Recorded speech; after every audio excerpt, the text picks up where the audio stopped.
আমাদের এই ভাইদের বিভ্রান্তিটা দেখেন দেখেন পৃথিবীতে এমন কোন মায়ের বেটা নাই যে তাদের সামনে বসে তাদের নামাজকে জাল প্রমাণ করতে পারে।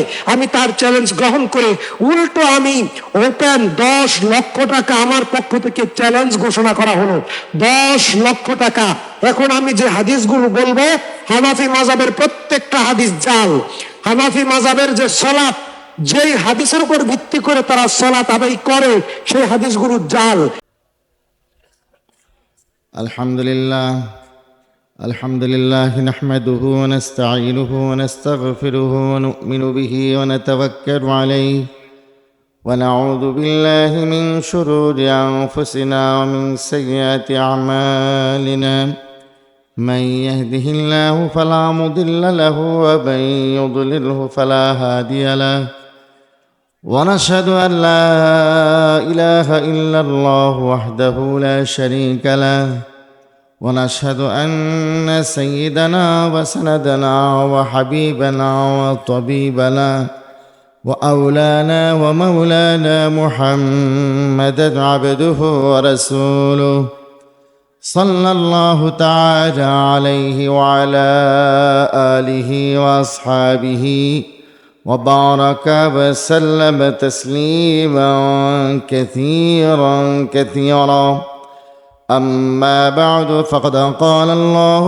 تبارك وتعالى في كلامه المجيد والفرقان الحميد أعوذ بالله من الشيطان الرجيم بسم الله الرحمن الرحيم اهدنا الصراط المستقيم صراط الذين أنعمت عليهم وقال رسول الله صلى الله عليه وسلم وإن بني إسرائيل تفرقت على 72 ملة وتفترق أمتي على 73 ملة كلهم في النار إلا ملة واحدة قالوا من هي يا رسول الله قال ما أنا عليه وأصحابي أو كما قال عليه الصلاة والسلام خدا در انتظار حمد مانیست خدا در انتظار حمد مانیست محمد چشم بر راه سنانیست خدا مدح آفرین مصطفى بس محمد حامد حمد خدا بس محمد از تو می خواهم خدا را خدایا از تو حب مصطفى را اللهم صل على محمد وعلى آل محمد كما صليت على إبراهيم وعلى آل إبراهيم إنك حميد مجيد اللهم بارك على محمد وعلى آل محمد كما باركت على إبراهيم وعلى آل إبراهيم إنك حميد مجيد মুআজ্জাজ হাজিরিন, অনেক কষ্ট দিয়ে ফেলছে আপনাদের। আমাদের রাস্তা একটু ভুল হয়েছে, এই জন্য অনেক ঘুরতে হয়েছে। মূসা আলাইহিস সালাম সফরের মধ্যে যাইয়া ওনার খাদেমের ভুলে রাস্তা ভুল করেছিলেন, ভুল করে অনেক পেরেশানি উঠাইতে হয়েছে। তো আমাদের আজকে রাস্তা ভুল হইয়া অনেক পেরেশানি উঠাইতে হয়েছে। আপনাদের চেয়ে টেনশনে আমি আরও বেশি ছিলাম, মাহফিল কর্তৃপক্ষের চেয়ে টেনশন আমার আরও বেশি ছিল। যতক্ষণ ছিলাম এমনি তো সফরের ক্লান্তি, টেনশন, আবার আপনাদের এখানে লোকজন কোথায় যাচ্ছে না যাচ্ছে, চলে যাচ্ছে, থাকতেছে, আবার মাহফিল কর্তৃপক্ষ ওনারাও তো যারা আয়োজক আছে তারা একটা টেনশনে আছে যে হুজুর যদি না আসে পাবলিকের কাছে কি জবাব দিব। আবার যারা আছেন ওনারা টেনশন করতেছেন যে হুজুরে এরা দাওয়াত দিয়েছেন কিনা আর হুজুর আসবে কিনা তার নাই ঠিক, তাই না? এই জন্য এই কষ্টের জন্য আমি আপনাদের কাছে ক্ষমা চাই। একটু ধৈর্যের সাথে যদি আপনারা সময় দেন তাহলে ইনশাআল্লাহ কিছুক্ষণ কথা আলোচনা করব। আমি আসতেছি চট্টগ্রাম থেকে। চট্টগ্রামে কালকে আলোচনা করছি, দিনে একটা প্রোগ্রাম ছিল দিনাজপুর, এরপরে আবার এখানে। তাইলে বলেন আমাদের কষ্ট বেশি না আপনাদের? যদি আমাদের এই কষ্টটা আমরা সহ্য করি, কষ্ট করি দিনের জন্য, আপনারা পারবেন না? আসলে একটু সামান্য একটু তরতিব এলোমেলো হলে অনেক সমস্যা হয়ে যায়, আজকে আমাদের তাই হয়েছে। তো আমরা কোরআনে কারীমের সূরাতুল ফাতিহার অংশবিশেষ তেলাওয়াত করেছি। প্রসিদ্ধ হাদিসের কিতাব সুনানুত তিরমিজির ২য় খণ্ডের ৯২-৯৩ নম্বর পৃষ্ঠার ২৬৪১ নম্বর হাদিসের অংশবিশেষ পড়ে শুনিয়েছি। আল্লাহ পাক রব্বুল আলামিনের তৌফিক আমার সাথে থাকলে, আপনাদের দোয়াও যদি সঙ্গে থাকে, ইনশাআল্লাহ কিছু কথা আলোচনা করার জন্য চেষ্টা করব। সূরাতুল ফাতিহার মধ্যে আল্লাহ পাক রব্বুল আলামিন আমাদেরকে তার কাছে প্রার্থনা শিক্ষা দিয়েছেন। সূরা ফাতিহার ২২টা নাম তাফসিরে রুহুল মাআনিতে উল্লেখ আছে, ২৫টা নাম উল্লেখ আছে আল ইতকান ফি উলুমিল কোরআনে। একটা দুইটা নাম না, অনেক নাম, অনেক নাম। কারণ যখন কোনো সন্তান আদরের হয়, এই সন্তানের নামও অনেক বেশি হয়। সূরাতুল ফাতিহার যেহেতু ফজিলত অনেক বেশি, কাজে সূরাতুল ফাতিহার নামও অনেক বেশি। এই নামগুলোর মধ্যে একটা নাম শুধু আমি বলবো। সূরা ফাতিহার ২৫টা নামের তাফসির করতে গেলে আজকের রাতে এই সূরা ফাতিহার নামের তাফসিরই শেষ হবে না, শুধু একটা নামের তাফসির করব। সূরাতুল ফাতিহার একটা নাম আমরা জানি, সূরাতুল ফাতিহা, এটা একটা নাম। আর একটা নাম আলহামদু সূরা আমরা বলি, এটাও আসলে নাম। এটার নাম হলো সূরাতুল হামদ। তো সূরাতুল হামদকে আমরা আমাদের ভাষায়, আমাদের পরিভাষায় বলি আলহামদু সূরা, এটাও ঠিক আছে নাম।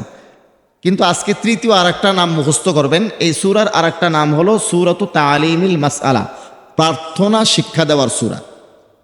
আল্লাহ তাআলা আমাদেরকে শিক্ষা দিয়েছেন তার কাছে আমরা কি চাবো, কিভাবে চাবো।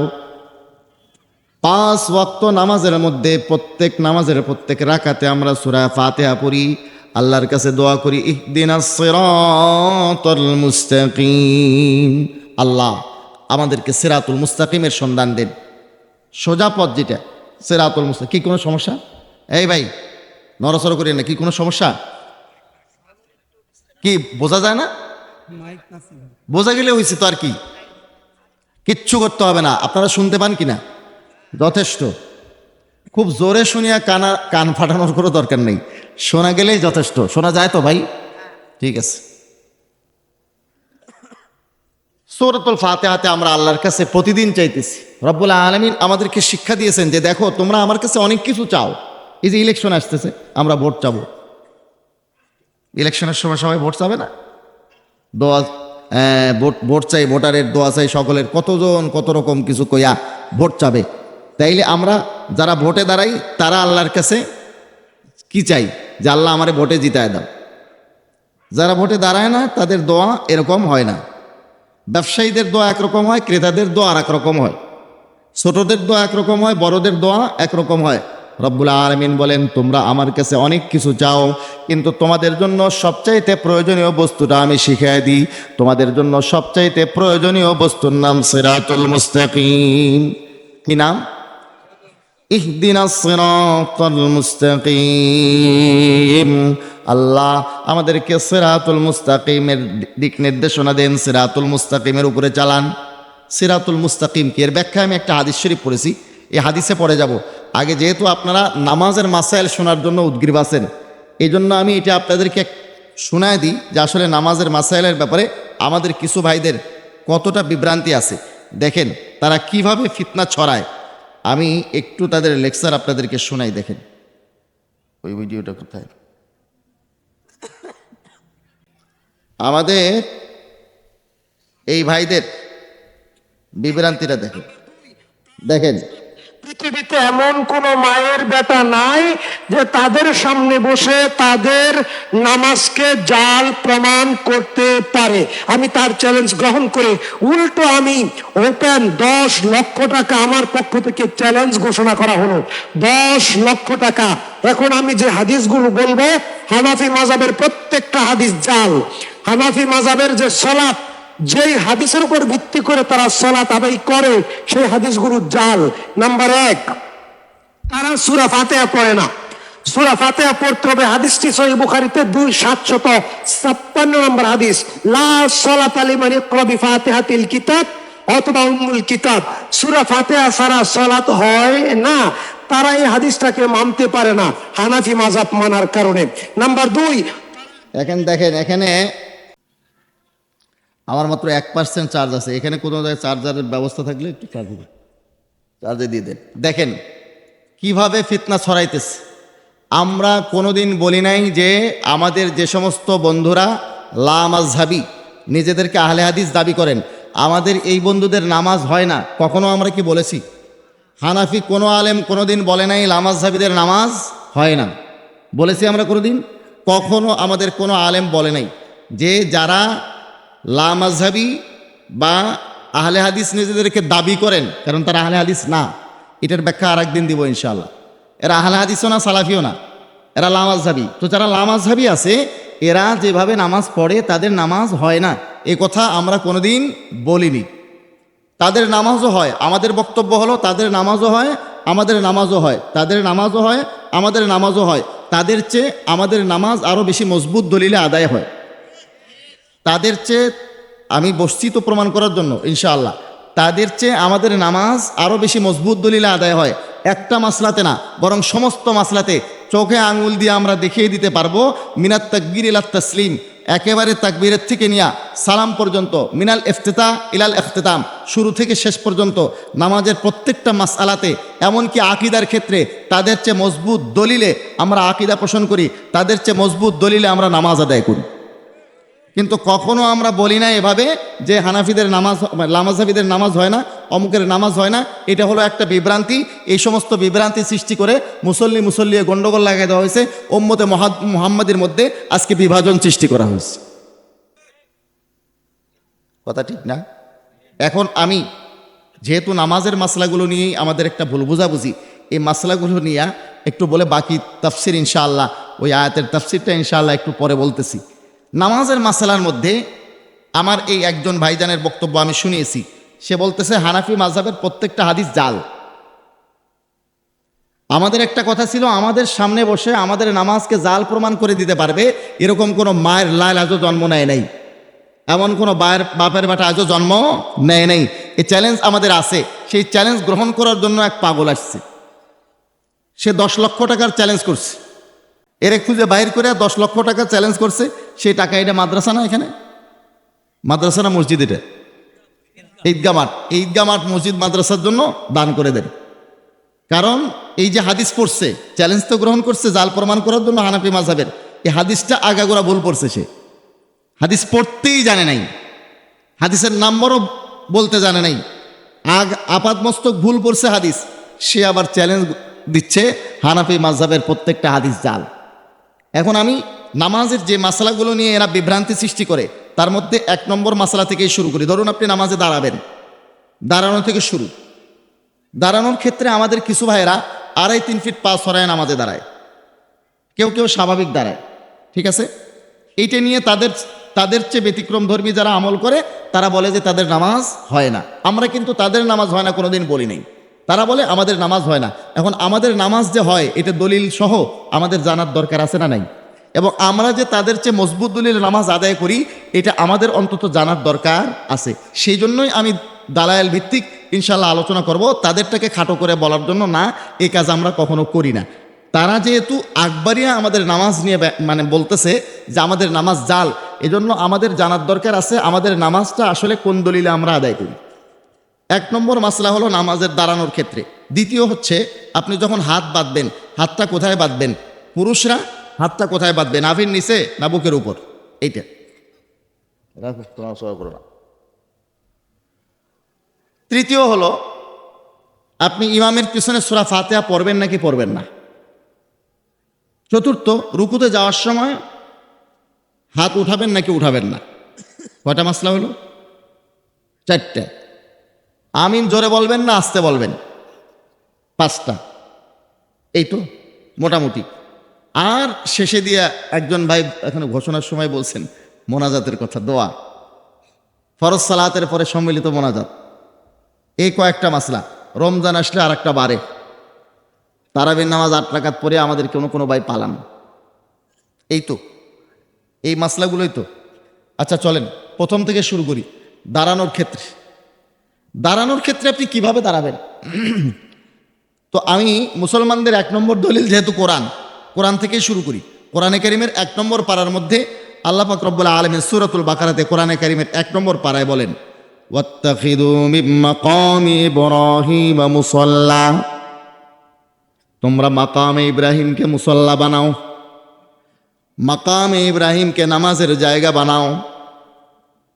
আসল তো হলো মাকামে ইব্রাহিম যেটা আছে, যেখানে ইব্রাহিম আলাইহিস সালাম দাঁড়িয়েছেন, সেখানে দাঁড়িয়ে নামাজ পড়া। কিন্তু মাকামে ইব্রাহিম এটা হলো গ্লাস দিয়ে ঘেরা। আপনারা যারা হজ ওমরায় গেছেন দেখেছেন, ঠিক না? ঘেরা আছে গ্লাস দিয়ে, ওইখানে কি দাঁড়ানো যায়? ওখানে দাঁড়ানো যাবে না, এর পাশে আমরা নামাজ আদায় করি। এখন চিন্তা করে দেখেন, ওয়াত্তাখিযু মিন মাকামি ইব্রাহিম মুসাল্লা, মাকামে ইব্রাহিমকে তোমরা মুসাল্লা বানাও, নামাজের জায়গা বানাও। এখন মাকামে ইব্রাহিম আলাইহিস সালামের দাঁড়ানোর জায়গা এখনো সংরক্ষিত আছে। তখন থেকে নিয়ে আজ পর্যন্ত সেই জায়গাটা সংরক্ষিত আছে না নাই? ইব্রাহিম আলাইহিস সালাম এর 2 পায়ের মাঝে মাকামে ইব্রাহিমের মধ্যে 2.5-3 ফিট ফাঁকা আছে না? স্বাভাবিক। দেখছেন মাকামে ইব্রাহিম? মাকামে ইব্রাহিম যারা দেখেছেন, না হাজিরা নাই এখানে, হজ করছেন ওমরা করছেন, এরকম কারা আছেন দেখি আতুরান্ত? মাকামে ইব্রাহিম আলাইহিস সালামের 2 পায়ের মাঝখানে, মাকামে ইব্রাহিম দেখছেন গ্লাসের মধ্যে 2 পায়ের মাঝখানে কি 2.5-3 ফিট ফাঁকা আছে? কতটুকুন ফাঁকা? হানাফিরা যেরকম দাঁড়ায় ওরকম, না লামাযহাবিরা যেরকম দাঁড়ায় এরকম? কাদের মতো? এই দাঁড়ানোটা কাদের সাথে মিলে? হানাফিদের সাথে না লামাযহাবিদের সাথে? আলহামদুলিল্লাহ, জাযাকাল্লাহ খায়রান। এখন ওইখানে যাইয়া মাকামে ইব্রাহিম দেখে আসেন। যদি এই মাকামে ইব্রাহিমের 2 পায়ের মাঝখানের যে ফাঁকা আছে, এটা যদি আপনার সাথে মিলে, তাইলে আপনার নামাজ কোরআন দ্বারা প্রমাণিত। আর যদি আমাদের সাথে মিলে, আমাদের নামাজ কোরআন দ্বারা প্রমাণিত। আমি কি কথা বুঝাইতে পারতেছি? আমাদের এই বন্ধুরা 2.5-3 ফিট পা সরিয়ে দাঁড়ায়, আঙ্গুলের উপর আঙ্গুল তুলে দেয়, ঠিক না? 2.5-3 ফিট পা সরাইয়া দাঁড়ানো, আঙ্গুলের উপর আঙ্গুল তুলে দেওয়া, পায়ের উপরে পা উঠায় দেওয়া, এটা কোন হাদিস দ্বারা প্রমাণিত? কোনো হাদিস নেই। সম্পূর্ণ হাদিসবিহীন আমল, সেটাকে তারা সহিহ হাদিস মোতাবেক নামাজ বানাইছে। বুখারী শরীফের 1 নম্বর খণ্ডের 100 নম্বর পৃষ্ঠার একটা হাদিসের প্রাসঙ্গিক আলোচনার থেকে ভুল বুঝে, ভালো করে বুঝবেন, প্রাসঙ্গিক আলোচনার থেকে ভুল বুঝে আমাদের এই বন্ধুরা এভাবে দাঁড়িয়ে থাকেন। আমি সরাসরি আপনাদেরকে, এই ভাই কারো যদি কোনো আপত্তি থাকে আমার বয়ানের উপরে, আপনারা লিখিত দিতে পারেন, অথবা বয়ানের পরে, আমি যেহেতু খানা টানা কিচ্ছু খাইনি, সোজা স্টেজে উঠছি, 1 গ্লাস পানিও না, বিস্কুটও না, কিছু না। আয়োজকদের ইন্তজাম আছে, আমাকে জানাইছেন যে মৌলানা যিনি গেছিলেন আনতে, কিন্তু আমি বলছি আমি সোজা স্টেজে যাব, আমি এরপরে বসবো, কিছুক্ষণ থাকবো। কারো যদি আমার সাথে কথা বলার ইচ্ছে থাকে বলতে পারবেন। এখন যদি জিজ্ঞাসা করার ইচ্ছা থাকে, মুখে না, আপনি লিখিত দিতে পারেন, কিন্তু নিজেরা কথা বলি না, আগে শুনতে থাকেন। আশা করি শোনা শেষ হইলে কারো কোনো প্রশ্নই থাকবে না, কারণ আমি একপক্ষীয় দলিল নিয়ে আলোচনা করব না, দুনো পক্ষের দলিল নিয়ে ইনশাআল্লাহ আলোচনা করব। এখানে দেখেন প্রথম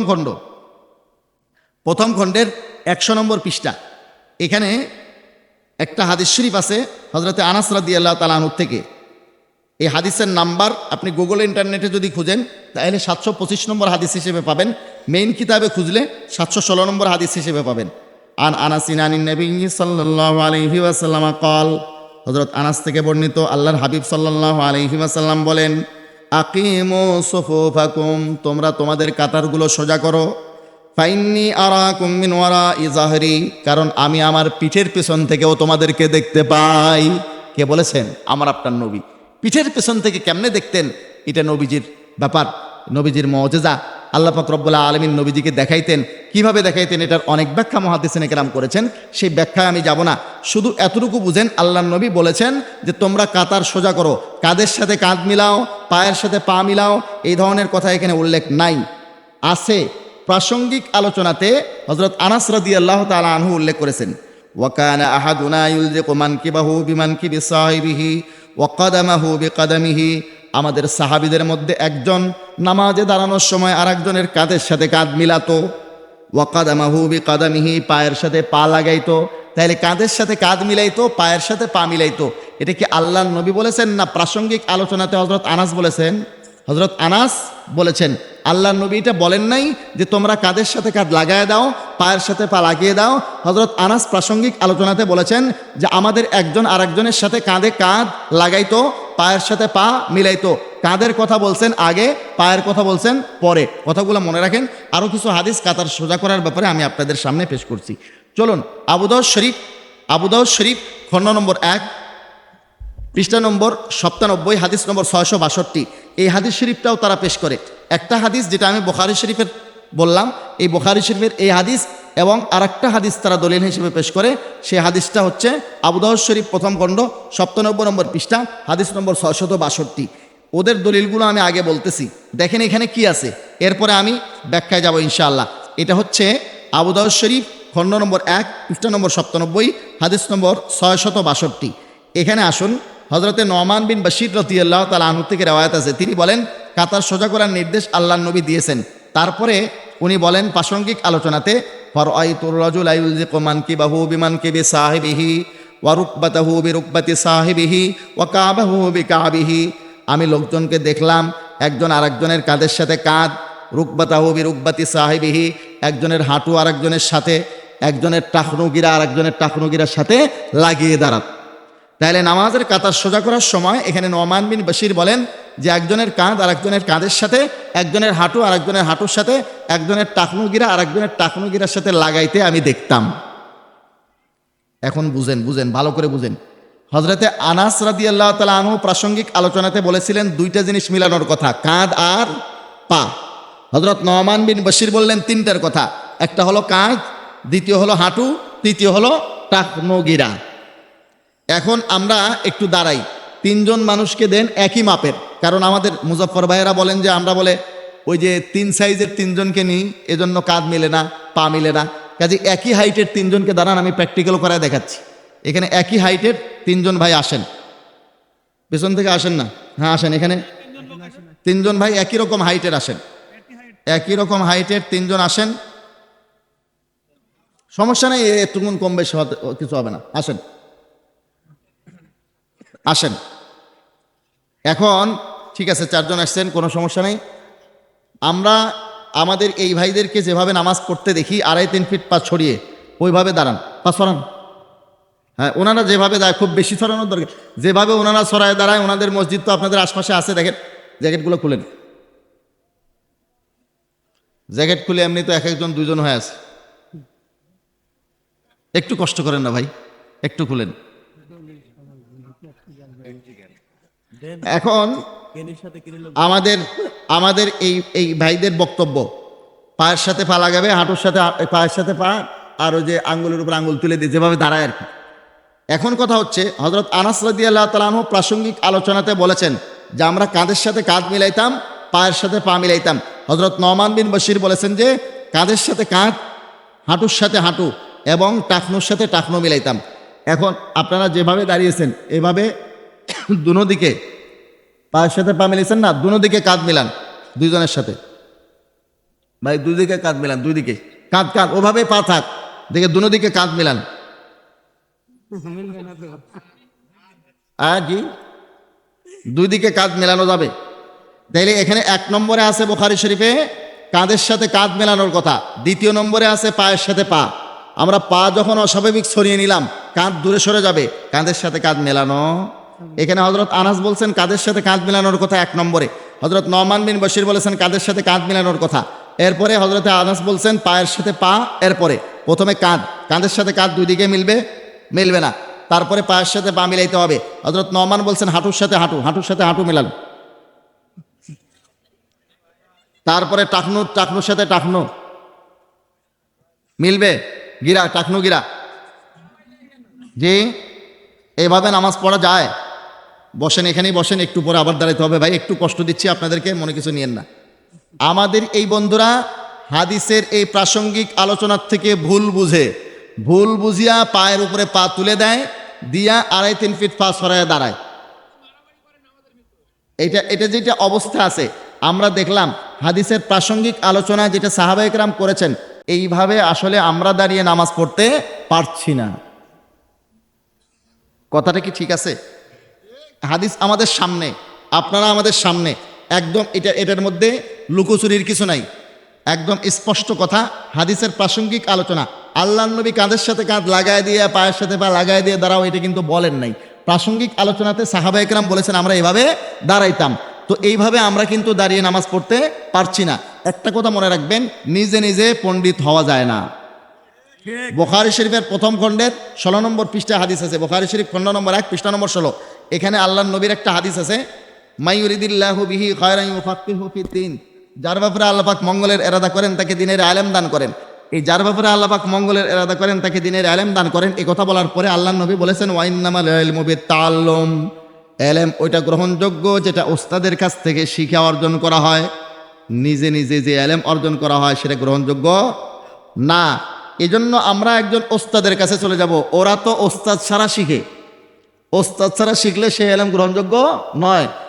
ওস্তাদ ছাড়া নিজে নিজে পণ্ডিত হইলে সেই ইলম গ্রহণযোগ্য না। ইমাম বুখারী বলেছেন বুখারী শরীফে, কেউ বলেছেন এটা আল্লাহর নবীর হাদিসের অংশ, যে ওস্তাদ ছাড়া ইলম গ্রহণযোগ্য না। ডাক্তারের কাছে শেখা ছাড়া, মেডিকেল কলেজে ভর্তি হওয়া ছাড়া নিজে নিজে বইপত্র পড়ে কি ডাক্তার হওয়া যায়?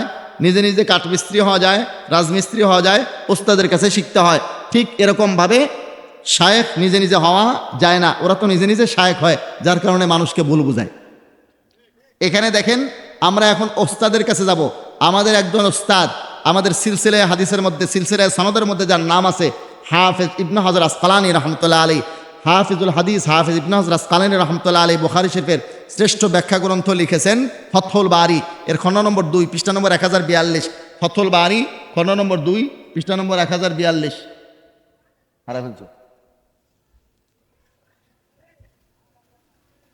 ফতহুলের 1042 নম্বর পৃষ্ঠা।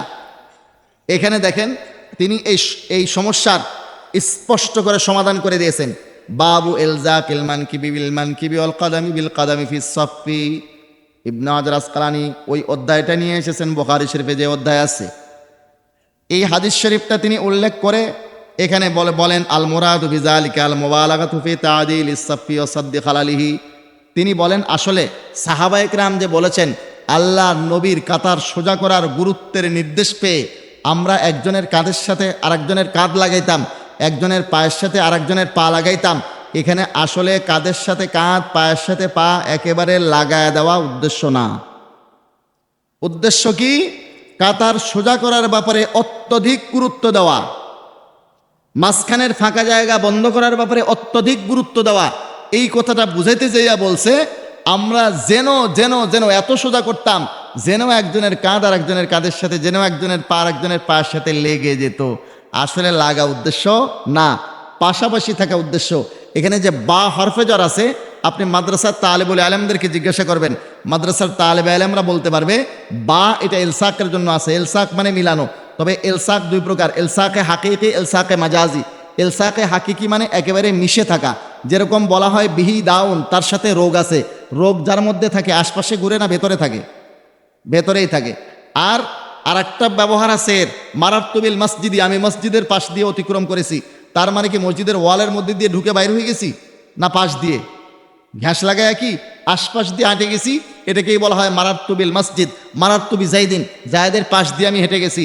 তার সাথে গা ঘ্যাস লাগায় না গেলেও আপনি যদি পাশ দিয়ে হেঁটে যান তখন এই ব্যবহার সহি হয়, শুদ্ধ হয়।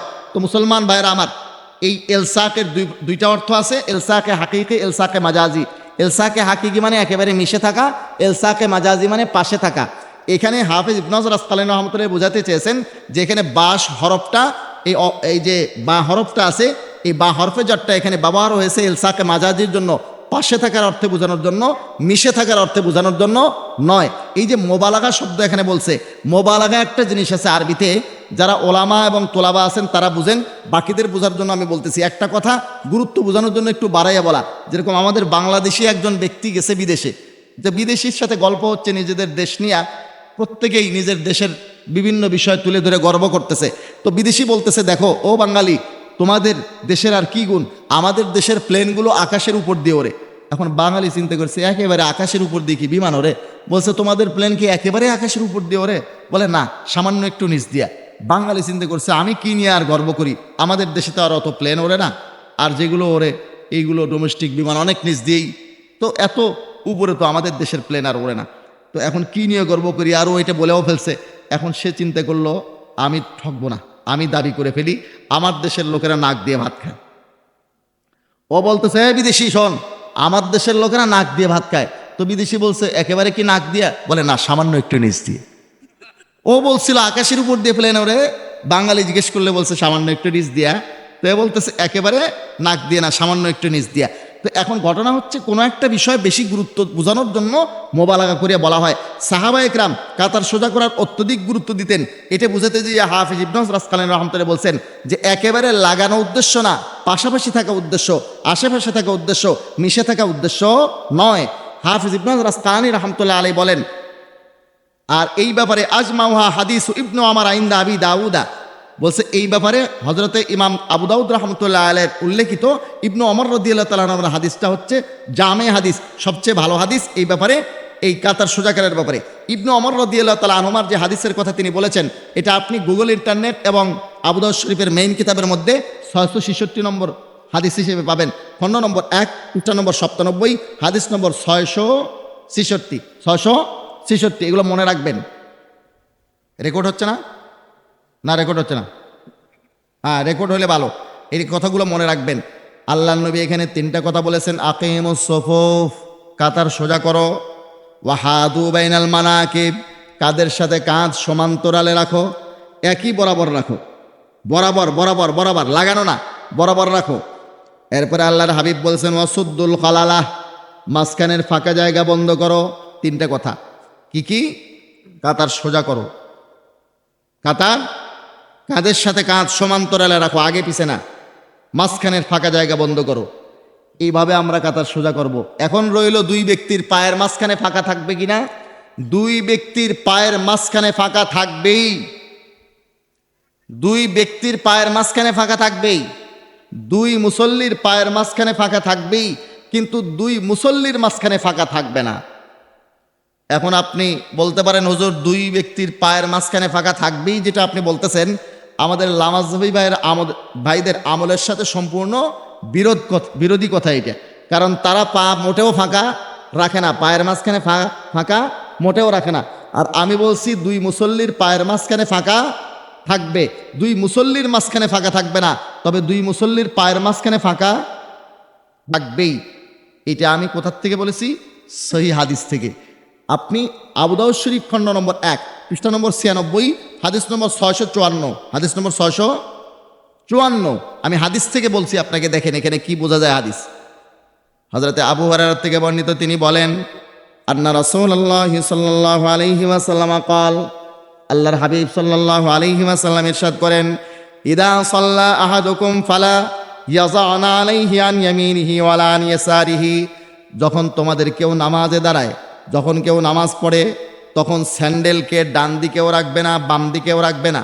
ফাতাকুনা আন ইয়ামিনি গায়রিহি, কারণ বাম দিকে যদি রাখে তাহলে আরেকজনের ডান দিকে হবে, আর ডান দিকের ফেরেশতার সম্মান অনেক বেশি।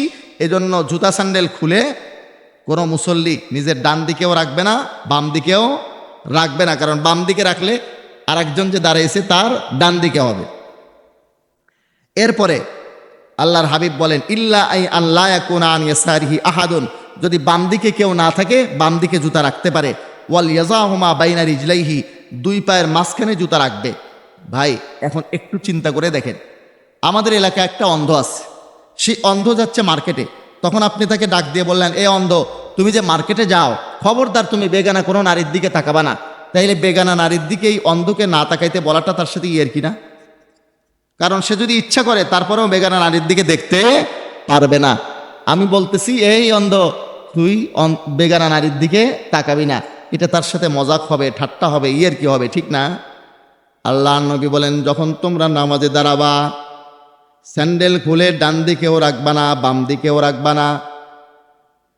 আল্লাহ নবীর নামাজে দাঁড়ানোর নিয়মটা যদি এরকম হতো, আল্লাহ নবী যদি এরকম দাঁড়ানোই শিখাইতেন যেরকম আমাদের লামাজহাবী ভাইরা দাঁড়ান পায়ের সাথে পা লাগায় দিয়া, তাহলে কি সেখানে জুতা রাখার জায়গা থাকবে? জুতা রাখার জায়গাই নাই, আল্লাহ রসুল নিষেধ করতেছেন, তাইলে এটি এর কি হবে না? আল্লাহ রসুল দাঁড়ানো শিখাইছেন নামাজে কেমন, পায়ের সাথে পা লাগায় দাঁড়াবা। এটা যদি আল্লাহর নবীর শেখানো তরিকা হয়, পদ্ধতি হয়, তাইলে পায়ের সাথে পা লেগে থাকলে এখানে কি জুতা রাখার জায়গা থাকবে? খালি হাদিস পড়িয়েন না, বুঝিয়েন। যখন দুইজন মানুষ পায়ের সাথে পা লাগায় থাকবে তখন কি জুতা রাখার জায়গা থাকবে? বলেন না থাকবে? আল্লাহর নবী বলেন জুতা রাখার জায়গা থাকবে, কিন্তু তুমি রাখবা না। দুই মুসল্লির পায়ের মাঝখানে ফাঁকা থাকবে, জুতা রাখার জায়গা থাকবে, কিন্তু তুমি রাখবা না। জুতা রাখার জায়গায় যদি না থাকতো আল্লাহর নবীকে নিষেধ করতেন? আল্লাহর নবী কি এর কি ফাজলামির জন্য দুনিয়াতে আসছেন? আল্লাহর নবী এই লোকটার সাথে ফাজলামো করবেন যে নামাজে দাঁড়াইছে, জুতা রাখার জায়গা থাকবে না, আল্লাহর নবী নিষেধ করবেন? জায়গাই থাকবে না তো নিষেধ কেমনে করবেন? কাজেই ওইটা পদ্ধতি না আমাদের ওই বন্ধুরা যেভাবে দাঁড়ান। বরং দুই মুসল্লির পায়ের মাঝখানে এই হাদিস থেকে বোঝা যায় জুতা রাখার জায়গা থাকবে, কিন্তু জুতা রাখা যাবে না। জুতা রাখার জায়গায় না থাকলে আল্লাহ নবী নিষেধ কেন করলেন? রাখতে নিষেধ কেন করলেন? তো অন্ধকে বেগানা নারী দেখতে নিষেধ করার মতো হবে না? তাইলে বোঝা যায় জুতা রাখার জায়গা থাকবে, কিন্তু জুতা রাখা যাবে না। এবারে দাঁড়াবেন কেমনে? 2.5-3 ফিট পা সরিয়ে? না, এই পা সরায়া দাঁড়ানো যাবে না। মুসান্নাফি ইবনে আবি শায়বা 5 নম্বর খণ্ড, এখানে হাদিস শরীফ আছে, দেখেন মুসান্নাফি ইবনে আবি শায়বা। এখানে আমি আপনাদেরকে দেখাচ্ছি আল্লাহর নবীর সাহাবীরা স্পষ্ট এটা নিষেধ করেছেন। এটা হলো মুসান্নাফি ইবনে আবি শায়বা, ইমাম বুখারী রাহমাতুল্লাহ ওস্তাদের লেখা কিতাব। ইমাম বুখারী রাহমাতুল্লাহর জন্ম 194 হিজরিতে, এই লেখকের জন্ম 159 হিজরিতে। ইমাম বুখারী রাহমাতুল্লাহর ইন্তেকাল 256 হিজরিতে, আর এই লেখকের ইন্তেকাল 235 হিজরিতে। ইমাম বুখারী রাহমাতুল্লাহর সুপ্রিয় এই ওস্তাদের লেখা কিতাব মুসান্নাফি ইবনে আবি শায়বা, খণ্ড নম্বর 5, পৃষ্ঠা নম্বর 47, হাদিস নম্বর 7136। এখানে দেখেন হযরতে ওয়াকি বলেন ওয়াইনা ইবনে আব্দুর রহমান থেকে, তিনি বলেন কুনতু মা আবি ফিল মসজিদি, বলে আমার পিতা ছিলেন সাহাবী, তার সাথে আমি মসজিদে ছিলাম।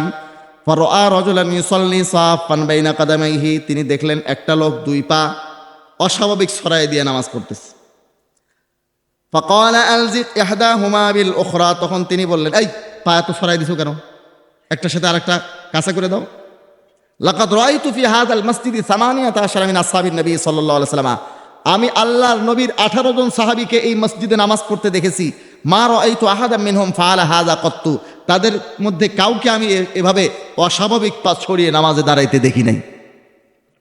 তাহলে আমরা নামাজে কিভাবে দাঁড়াবো? একটু আবার দাঁড়ান। এবারে কাতার সোজা করার সঠিক পদ্ধতিটা আমি আপনাদেরকে দেখাই দিই। পায়ের মাঝখানে স্বাভাবিক ফাঁকা রাখেন, গায়ের সাথে গা লাগিয়ে দাঁড়ান, গায়ের সাথে গা লাগায় দাঁড়ান, স্বাভাবিক ফাঁকা রাখেন, যেভাবে হানাফিরা দাঁড়ায়, অত বেশি না, স্বাভাবিক ফাঁকা রাখেন। আরো কমান, এই ভাই আরেকটু কমান না, হ্যাঁ কমান, ফাঁকা কমান, পায়ের সাথে পা লাগায়েন না, পায়ের সাথে গায়ের সাথে গা লাগান, গায়ের সাথে গা লাগাই দেন, গায়ের সাথে গা লাগাই দেন, গায়ের সাথে গা লাগাই দেন। এখন আপনারা দেখতেছেন দুই মুসল্লির মাঝখানে কি ফাঁকা আছে? দুই মুসল্লির মাঝখানে ফাঁকা আছে? দুই মুসল্লির মাঝখানে ফাঁকা নাই, কিন্তু দুই মুসল্লির পায়ের মাঝখানে ফাঁকা আছে। এই পায়ের মাঝখানে ফাঁকা থাকবে, কিন্তু দুই মুসল্লির মাঝখানে ফাঁকা থাকতে পারবে না। জি বসেন, জাযাকুমুল্লাহ খায়রান। এখন দুই মুসল্লির পায়ের মাঝখানে ফাঁকা থাকবে না। আমাদের এই বন্ধুরা মনে করেছেন যে পায়ের ফাঁকা দিয়ে শয়তান ঢোকার রাস্তা। তো আপনি একাই যখন আপনার দুই পা অস্বাভাবিক ছড়িয়ে দিলেন, তো আপনার দুই পায়ের মাঝখান দিয়ে কতগুলো শয়তান যাইতে পারবে? পায়ের মাঝখান দিয়ে শয়তান যাওয়ার, দুই মুসল্লির মাঝখানে দিয়ে শয়তান যেন যাইতে না পারে, এজন্য দুই মুসল্লির মাঝখানে কোনো ফাঁকা রাখা যাবে না। দুই মুসল্লির পায়ের মাঝখানে ফাঁকা থাকবে, এটা হাদিস থেকেই বোঝা যায়। আমি কি বুঝাইতে পারছি আপনাদের? আর কোরআনে কারীমের মধ্যে আছে ওয়াত্তাখিযু মিন মাকামি ইব্রাহিমা মুসাল্লা, মাকামে ইব্রাহিমকে তোমরা মুসাল্লা বানাও। তো মাকামে ইব্রাহিমের মধ্যে দুই পায়ের মাঝখানে যদি ওনাদের মতো ফাঁকা থাকে, তাহলে ওনাদের নামাজ কোরআন দ্বারা প্রমাণিত, আমাদের মতো ফাঁকা থাকলে আমাদের নামাজ কোরআন দ্বারা প্রমাণিত। তাহলে দাঁড়ানোর মাসলা হল হয়েছে না? সমস্যা এখানে যেটা লাগানোর কথা আছে, কাঁধে কাঁধ পায়ের সাথে পা, এই একেবারে লাগানোর উদ্দেশ্য না, এত বেশি সোজা করবে যেন কাছাকাছি হয়ে যায়, যেন কাছাকাছি থাকে। একেবারে লাগানোর উদ্দেশ্য হলে হাঁটুর সাথে হাঁটু তো সামনাসামনি না হলে লাগবেও না। এখানে তো হাঁটুর সাথে হাঁটু লাগানোর কথাও আছে, টাকনুর সাথে টাকনু লাগানোর কথাও আছে, আপনি লাগাবেন কেমনে? এজন্য কাছাকাছি থাকা উদ্দেশ্য। মানে এত বেশি গুরুত্ব দিয়ে কাতার সোজা করতেন, মাঝখানের ফাঁকা জায়গা এত বেশি বন্ধ করতেন যেন একজনের কাঁধের সাথে কাঁধ, আর একজনের পায়ের সাথে পা, আর একজনের টাকনোর সাথে টাকনো লেগে যেত। আর নাহলে কাঁধের সাথে কাঁধ লাগাতে গেলে সবসময় তো আর এরকম সমান হাইটের লোক আসবে না, কম বেশ হবে। আল্লাহ নবী বলছেন সমান্তরালে রাখার জন্য। লাগাই দিতে গেলে তো বড় আর ছোট একসাথে দাঁড়াইতে পারবে না, তাহলে আপনার টুল নিয়ে ঘুরতে হবে যাদের হাইট একটু ছোট। আর যার মাপে টুল রাখবেন ওর মোবাইল নম্বর রাখতে হবে যে ভাই এখন নামাজ আরম্ভ হয়ে গেছে, আপনি তাড়াতাড়ি আসেন, আমার টুল আপনার মাপে বানানো। কাঁধের সাথে কাঁধ লাগাইতে হবে। তো কাঁধের সাথে কাঁধ একেবারে লাগানো আসলে উদ্দেশ্য না, এই কথাটা হাফেজ ইবনে হাজার আসকালানী রাহমাতুল্লাহি আলাইহি স্পষ্টভাবে বলে দিয়েছেন। এখন চলুন হাত বাঁধা। আমরা হাত বাঁধতে হবে, কোথাও না কোথাও বাঁধতে হবে। আমাদের নারীদের বিষয়টা নিয়ে কোনো রকম কোনো দ্বন্দ্ব ইসলামের শুরু থেকে নিয়ে আজ পর্যন্ত নাই। নারীদের বিষয়টা ইজমায় উম্মতের দ্বারা প্রমাণিত যে নারীরা হাত বাঁধবে বুকের উপর, কারণ এটা তাদের জন্য সতরের জন্য বেশি উপযুক্ত এবং ইজমায় উম্মতের দ্বারাও এটা প্রমাণিত। নারীদের বিষয়ে কোনো দ্বন্দ্ব নাই, অতএব এটা নিয়ে আলোচনারও কোনো প্রয়োজন নাই। পুরুষরা হাতটা কোথায় বাঁধবে? বুকের উপরে না নাভির নিচে? তো এই বিষয় নিয়ে আমাদের কিছু বন্ধুরা বলেন বুকের উপরে হাত না বাঁধলে তার নামাজ হবে না। আমি ক্লিয়ার করে বলতেছি, কেউ যদি হাতটা মোটেও না বাঁধে তারও নামাজে কোনো সমস্যা হবে না। বুকের উপরে হাত বাঁধলেও নামাজ হবে, নাভির নিচে হাত বাঁধলেও নামাজ হবে, হাতটা মোটেও না বাঁধলেও নামাজ হবে। এমন কোনো মায়ের লাল নাই, এমন কোনো বাপের বেটা আজও পর্যন্ত জন্মে নাই পৃথিবীতে যে এ কথা বলতে পারবে বুকের উপরে হাত না বাঁধলে তার নামাজ হবে না। তাহলে এই মাসলাটা নিয়ে ফিতনা করার কি আছে? আপনি বুকের উপরে হাত বাঁধলেও নামাজ হবে, নাভির নিচে হাত বাঁধলেও নামাজ হবে, হাতটা মোটেও না বাঁধলেও নামাজ হবে। তো এইটা নিয়ে ফিতনা করা, এর নামাজ হচ্ছে না, ওর নামাজ হচ্ছে না, এটা একটা অজ্ঞতার মূর্খতা ছাড়া কিছুই নয়। মুসলমান ভাইরা আমার, যারা অতিরিক্ত জাহেল এরা এরকম করে। আপনি সৌদিতে যাইয়া দেখেন, কেউ নামাজ পড়তেছে বুকের উপরে হাত বেঁধে, কেউ নাভির নিচে হাত বেঁধে, কেউ আমিন জোরে বলে, কেউ আস্তে বলে। কেউ বলছে যে এদের নামাজ হচ্ছে না? বলে কেউ? বলে না। আচ্ছা, এখন আসেন হাতটা কোথায় বাঁধবেন? বুকের উপরে না নাভির নিচে? আমরা যেভাবে বাঁধি আমাদের মাসলাটা আমি পরিপূর্ণভাবে একদম ক্লিয়ার করে হাদিস থেকে দেখিয়ে দিই। আমরা হাতের উপরে হাত রাখি, ঠিক না? হাতের উপরে হাত রাখি। এই হাতের উপরে হাত রাখাটা কোথায় আছে? আপনি মুসলিম শরীফ খণ্ড নম্বর 1 পৃষ্ঠা নম্বর 173 পাবেন হাতের উপরে হাত রাখার কথা। চলুন আমাদের আমলটা আমি পরিপূর্ণভাবে হাদিস থেকে আপনাদেরকে প্রমাণ করে দেখাবো। এরপরে আমাদের ওই বন্ধুদের দলিলের অবস্থানটাও দেখাবো ইনশাআল্লাহ। চলুন, হাত আমরা যে বাঁধি এই মাসলাটা মুসলিম শরীফ প্রথম খণ্ডের 173 নম্বর পৃষ্ঠার মধ্যে আল্লাহ নবী সাল্লাল্লাহু আলাইহি ওয়াসাল্লামের সাহাবী হযরতে ওয়াইল বিন হুজুর রাদিয়াল্লাহু তাআলা আনহু থেকে বর্ণিত আছে। তিনি বলেন, আল্লাহর নবী নামাজে দাঁড়াইলেন, সুম্মা ওয়াদা ইয়াদাহুল ইয়ুমনা আলা ইয়াদিহিল আলাল ইউসরা। আল্লাহর নবী নিজের ডান হাতটাকে বাম হাতের উপর রাখলেন। ডান হাত বাম হাতের উপরে আমরা রাখি না? বলেন না, বলেন না। ডান হাত বাম হাতের উপরে রাখি। এটা হাদিসের মধ্যে আসলো নাকি আসলো না? পাওয়া গেল। কোনো সন্দেহ থাকলে আমাকে বলবেন। আমাদের পরিপূর্ণ আমলটা আমি ইনশাআল্লাহ হাদিস থেকে দেখাই দেব। চলুন, এখানে 173 নম্বর পৃষ্ঠা মুসলিম শরীফ প্রথম খণ্ড, হাতের উপরে হাত রাখা। রেকর্ড করেন, রেকর্ড করেন, কোনো সমস্যা নেই। এইটা আপনি পরে দিয়ে আবার শুনবেন, আবার শুনবেন। আমাদের ওই বন্ধুদেরকে শোনান, কোনো আপত্তি থাকলে বলোক আমাকে, সমস্যা নেই। এখানে মুসলিম শরীফ প্রথম খণ্ডের 173 নম্বর পৃষ্ঠা আল্লাহর নবীর স্পষ্ট আমল উল্লেখ করা হয়েছে। হযরতে ওয়াইল ইবনে হুজুর বলেন, ওয়াদা ইয়াদাহুল ইয়ুমনা আলাল ইউসরা। আল্লাহর নবী নিজের ডান হাতটাকে বাম হাতের উপর রেখেছেন। ডান হাতটাকে কোথায় রেখেছেন? বাম হাতের উপর। 1। 2 নম্বর, আমরা ডান হাত দ্বারা বাম হাতকে ধরি, ঠিক আছে? এই ধরাটাও আমি প্রমাণ করতেছি। চলুন, আপনি তিরমিজি শরীফ খণ্ড নম্বর 1 পৃষ্ঠা নম্বর 59, তিরমিজি শরীফ প্রথম খণ্ডের 59 নম্বর পৃষ্ঠা, এখানে আপনি পাবেন এই হাত ধরার কথাটা। এই ডান হাত দ্বারা যে আমরা বাম হাতকে ধরি, এই ধরাটাও আমি প্রমাণ করতেছি। দেখুন 59 নম্বর পৃষ্ঠা, এটা হলো তিরমিজি শরীফের মেইন কিতাব প্রথম খণ্ড। হযরতে হুলব রাদিয়াল্লাহু তাআলা আনহু থেকে রওয়ায়াত আছে, ক্বালা কানা রাসূলুল্লাহি সাল্লাল্লাহু আলাইহি ওয়াসাল্লামা ইয়াউম্মুনা ফায়াখুযু শিমালাহু বিয়ামিনিহি। আল্লাহর নবী আমাদেরকে ইমামতি করতেন। ফায়াখুযু শিমালাহু বিয়ামিনিহি, আল্লাহর নবী নিজের বাম হাতটাকে ডান হাতের দ্বারা ধরতেন। বাম হাতকে ডান হাতের দ্বারা ধরতেন। আমরা ধরি না? ধরি কি না? এরা তো এই আমরা ধরি না? ধরাটা আছে না নাই? আপনি দেখেন এখানে তিরমিজি শরীফের মধ্যে পাবেন 252 নম্বর হাদিসে প্রথম খণ্ডে 59 নম্বর পৃষ্ঠা। এখন আর একটা কাজ আমরা করি, বাহুর উপরে রাখি। এটার প্রমাণ আছে বুখারী শরীফ খণ্ড নম্বর 1 পৃষ্ঠা নম্বর 102। বুখারী শরীফ 1 নম্বর খণ্ডের 102 নম্বর পৃষ্ঠা। আমি পুরাপুরি আমাদের হাত বাঁধার নিয়ম এবং হাত রাখার স্থান সবগুলো ইনশাআল্লাহ হাদিস থেকে দেখাবো। 102 নম্বর পৃষ্ঠা, এখানে আপনি যান। বাবু ওয়াদিল ইউমনা আলাল ইসরা ফি সালাত, ডান হাতকে বাম হাতের উপরে রাখার অধ্যায় নামাজের মধ্যে। আপনি মেইন কিতাবে পাবেন 731 নম্বর হাদিস হিসেবে, গুগল ইন্টারনেটে পাবেন 740 নম্বর হাদিস হিসেবে। এখানে আছে আল সাহাল ইবনে সাদ রাদিয়াল্লাহু তাআলা আনহু, হযরত সাহাল ইবনে সাদ থেকে বর্ণিত, ক্বালা কানা নাসুন ইউমারুনা আইয়াসার রাজুলুন ইয়াদাল ইউমনা আলা জিরাইল ইসরা ফি সালাত, বলে সাহাবা একরামকে নির্দেশ দেওয়া হতো তারা যেন নিজের ডান হাতকে বাম জেরার উপরে রাখে। এটা হলো জেরা, এই জেরার উপরে আমরা এই 3 আঙ্গুল রাখতেছি। তাইলে হাতের উপরে হাত রাখা, ডান হাত দ্বারা বাম হাতকে ধরা, জেরার উপরে হাত রাখা, এইগুলো 3টা হাদিসের উপরে আমরা আমল করতেছি নাকি করতেছি না? দেখেন, যে যেরকম যেইসা রূপ ওইসা ফেরেশতা। আমরা এমন এক ইমাম মানি যেই ইমাম সাহাবীদের থেকে এলেম শিখছেন, যার সম্পর্কে কোরআন হাদিসের মধ্যে সুসংবাদ আসছে। বুখারী শরীফের মধ্যে হাদিস আছে যার সুসংবাদের। আমরা এমন একজন ইমামকে মানি, আর তারা মানে এমন ইমামকে যার সর্বোচ্চ যোগ্যতা ছিল ঘড়ির মেকারি করা, কাঠমিস্ত্রির কাজ। শেখ নাসিরউদ্দিন আলবানী, শেখ নাসিরউদ্দিন আলবানীর যোগ্যতার ব্যাপারে তারাই লিখছে, দেখেন সিফাতু সালাতুন নবী, সালাত সম্পাদনের পদ্ধতি নামে তাওহীদ পাবলিকেশনস থেকে তারা ছাপছে। স্বশিক্ষিত, সে কিন্তু কোনো কারো কাছে শিখে নাই, ওস্তাদ ছাড়া। এই দেখেন, আমি দেখাচ্ছি, দেখেন সালাত এই তাওহীদ পাবলিকেশনস থেকে তারা ছাপছে। আকরামুজ্জামান বিন আব্দুল সালাম ভাই ওনারা এটার সম্পাদনা করেছেন। আপনি দেখেন শুরুতেই পাবেন, এখানে লিখতেছে, ছোটকালে তিনি তার পিতার নিকট মুখতাসার কুদরি পড়েছিলেন। প্রথম দিকে তিনি কাঠমিস্ত্রি ছিলেন, অতঃপর তিনি তার পিতার পেশা ঘড়ি মেরামতের কাজ শিখে সেই কাজে নিয়োজিত ছিলেন। তাকে তারা লিখতেছে 1000 বছরের শ্রেষ্ঠ মুহাদ্দিস। লেখাপড়া করছে কতদূর? হানাফি মাযহাবের কিতাব কুদুরি পর্যন্ত, যেটা আমরা বাচ্চা ছেলেদেরকে পড়াই। এই পর্যন্ত তার একাডেমিক যোগ্যতা, শিক্ষাগত যোগ্যতা এতটুকুই, বাকিটা নিজে নিজে ঘষা মাজা করে যা করছেন আর কি।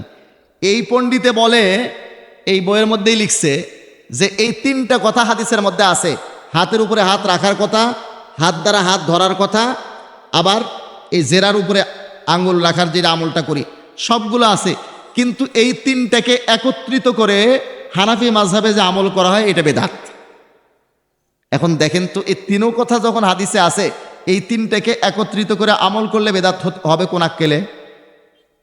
এই ব্যাক্কেল মার্কা কথা, পুরা এই সমস্ত ফালতু কথা, ওই যেইসা রূহ ওইসা ফেরেশতা, ওরা যেরকম ওদের ইমামও সেরকম। ঠিক আছে, এখন আমি 3টে কথা এক জায়গায় এক হাদিস থেকে দেখাচ্ছি। হাদিসের মধ্যে 3টা কথা একসাথে আছে। কোথায় আছে? নাসাই শরীফ মেইন কিতাবের 141 নম্বর পৃষ্ঠায় জাহরুর রুবাওয়ালা যে নুসখা আছে, এখানে আপনি দেখবেন এই 3টে কথা কিন্তু একসঙ্গে আছে। নাসাই শরীফ খণ্ড নম্বর 1 পৃষ্ঠা নম্বর 141, এখানে পাবেন এই 3টে কথা একসঙ্গে। এই যে হাতের উপরে হাত রাখা, বাহুর উপরে রাখা, সবগুলো কথা একসঙ্গে আমি আপনাদেরকে দেখাচ্ছি। নাসাই শরীফ খণ্ড নম্বর 1 পৃষ্ঠা নম্বর 141, হাদিস নম্বর 888, এখানে আপনি পাবেন। হযরতে ওয়াইল ইবনে হুজর বলেন, কুলতু লা আনজুরান্না ইলা সালাতি রাসূলিল্লাহি সাল্লাল্লাহু আলাইহি ওয়াসাল্লাম কাইফা ইউসাল্লি, লা আনজুরান্না, লামে তাকিদ বা নুনে তাকিদ সাকিলা। হযরতে ওয়াইল বিন হুজর বলেন যে আমি মনে মনে বললাম, আজকে আমি অবশ্যই অবশ্যই অবশ্যই আল্লাহ রসুলের নামাজ ভালো করে লক্ষ্য করব। কাইফা ইউসাল্লি, আল্লাহ রসুল কিভাবে নামাজ পড়েন। এরপরে তিনি কি করলেন? ফানাজারতু ইলাইহি ফাকামা, আমি দেখলাম আল্লাহ রসুলের দিকে, আল্লাহ রসুল দাঁড়াইলেন। ফাকাব্বারা ওরাফা ইয়াদাইহি, আল্লাহু আকবার বললেন, 2 হাত তুললেন। হাত্তা হাযাতা বিউযুনাইহি, কান পর্যন্ত, কান বরাবর হাত উঠাইলেন। সুম্মা ওয়াজা ইয়াদাহুল ইয়ুমনা আলা কাফিল ইসরা ওয়া রুসদি ওয়া সাইদি, তারপরে ডান হাতটাকে বাম হাতের তালুর পিঠের উপরে, কবজির উপরে, তালুর পিঠের উপরে, কবজির উপরে এবং বাহুর উপরে রাখলেন। এখন বলেন, এই 3টে কথা একসাথে এখানে আছে না নাই? তাইলে আমরা যেভাবে হাত বাঁধি সেটা দেখাইলাম। এখন দ্বিতীয় কথা হচ্ছে স্থান, হাতটা কোথায় বাঁধবেন, বুকের উপরে না নাভির নিচে? আমি এবারে নাভির নিচে হাত বাঁধা যেটা আমরা বাঁধি, নাভি সংলগ্ন নিচে, এই কথাটা আপনাদেরকে দেখাচ্ছি। প্রথমেই বুখারী শরীফ থেকে, যেহেতু আমাদের এই বন্ধুরা বুখারী শরীফের কথা বলেন, বুখারী শরীফ মেইন কিতাব খণ্ড নম্বর 1 পৃষ্ঠা নম্বর 159, আর আমাদের ওই বন্ধুদের কিতাব থেকেও দেখাবো আমাদের ওই বন্ধুদের কিতাব আছে, তাওহিদ পাবলিকেশনস থেকে তারা ছেপেছেন, সহিউল বুখারী বঙ্গানুবাদ, এই যে নীল কালারের কিতাবটা আপনারা দেখতেছেন তাদের ছাপাখানার থেকে ছাপা। এই কিতাবের মধ্যে আপনি দেখবেন প্রথম খণ্ডের আপনি 579 নম্বর পৃষ্ঠায়, প্রথম খণ্ড পৃষ্ঠা নম্বর 579, সেখানে এই হাদিস শরীফটা তারা উল্লেখ করেছে। আমি তাদের উল্লেখ করা হাদিস তাদের অনুবাদ সহ পড়ে শোনাচ্ছি। ওয়াবাদা আলী রাদিয়াল্লাহু আনহু কাফফাহু আলা রুসগিল আইসারি, আলী রাদিয়াল্লাহু আনহু সালাতে সাধারণত তার ডান হাতের পাঞ্জা বাম হাতের কবজির উপর রাখতেন। ডান হাতের পাঞ্জা বাম হাতের কবজির উপরে রাখেন, রেখে ছেড়ে দেন। দেখেন কোথায় যায়, কোথায় যাবে? মাথার উপর। কই যাবে? নাভির নিচে। নাভির নিচে যাবে না? এটা হলো হাত বাঁধার স্থান বুখারী শরীফের হাদিস মোতাবেক। হযরত আলী রাদিয়াল্লাহু তাআলা আনহুর এই হাদিস যদি আরো পরিষ্কার করে দেখতে চান, তাইলে ইমাম বুখারী রাহমাতুল্লাহ আলাইহির ওস্তাদের কিতাব মুসনাদে আহমদ খণ্ড নম্বর 2 পৃষ্ঠা নম্বর 222 হাদিস নম্বর 875 পাবেন। এখানে এই হাদিস শরীফটা স্পষ্ট শব্দে উল্লেখ আছে, আন আলী রাদিয়াল্লাহু আনহু ক্বালা ইন্না মিনাস সুন্নাতি ফিস সালাতি ওয়াজাল আকুফি আলা আকুফি তাহতা সুররাতি, নিশ্চয় নামাজের মধ্যে সুন্নত হলো এক হাতের তালু আর এক হাতের তালুর পিঠের উপরে রাখা। তাহতা সুররাতি, তাহতা মানে নিচে, সুররা মানে নাভি, তাহতা সুররাতি মানে নাভির নিচে। কোন জায়গায়? নাভির নিচে।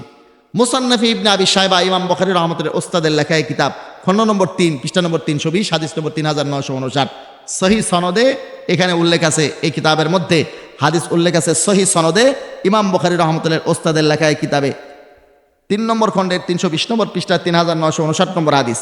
হযরত ওয়াইল বিন হুজুর বলেন, রাআইতুন নাবিয়্য সাল্লাল্লাহু আলাইহি ওয়াসাল্লামা ওয়াদা ইয়ামিনাহু আলা শিমালিহি ফিস সালাতি তাহতা সুররাতি।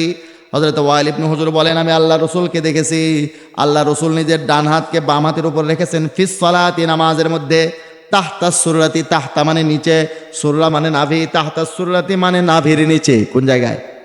নাভির নিচে। তাহলে নাভির নিচে হাত বাঁধার সহি হাদিস পাওয়া গেল নাকি গেল না? বুকের উপরে হাত বাঁধার যে মাসলাটা আছে আমাদের এই বন্ধুরা আমল করেন।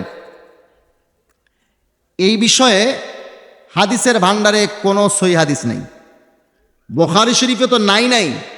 হাদিসের ভান্ডারে এই বিষয়ে বুকের উপরে হাত বাঁধার, বুকের উপরে শব্দ দিয়া বুখারী শরীফে তো নাই।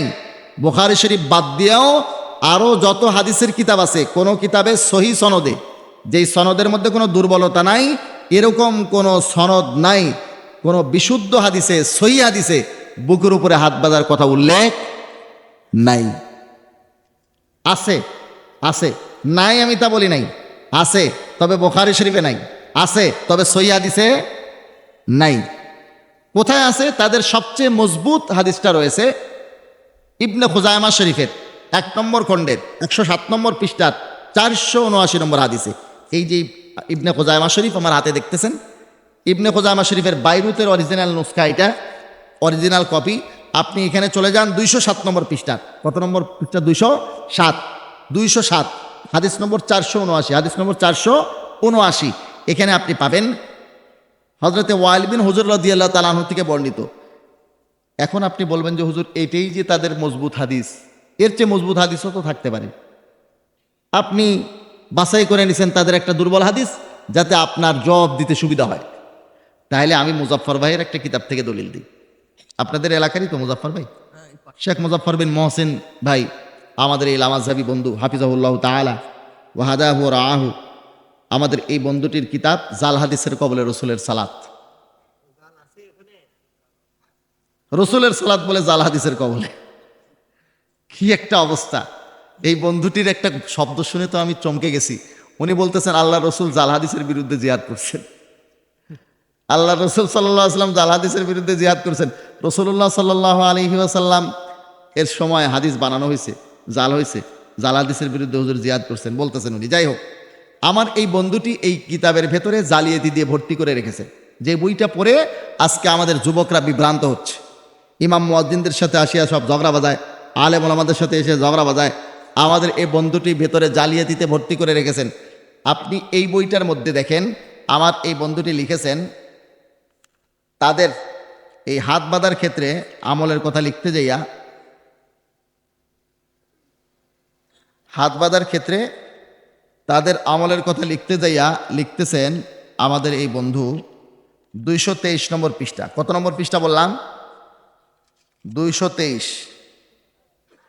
এখানে লিখতেছে হাত বাঁধা সম্পর্কে সহি ইবনে খুজাইমাতে ওয়াইল বিন হুজুর রাদিয়াল্লাহু তাআলা আনহু বর্ণিত হাদিসের চেয়ে বিশুদ্ধ কোনো হাদিস আর নেই।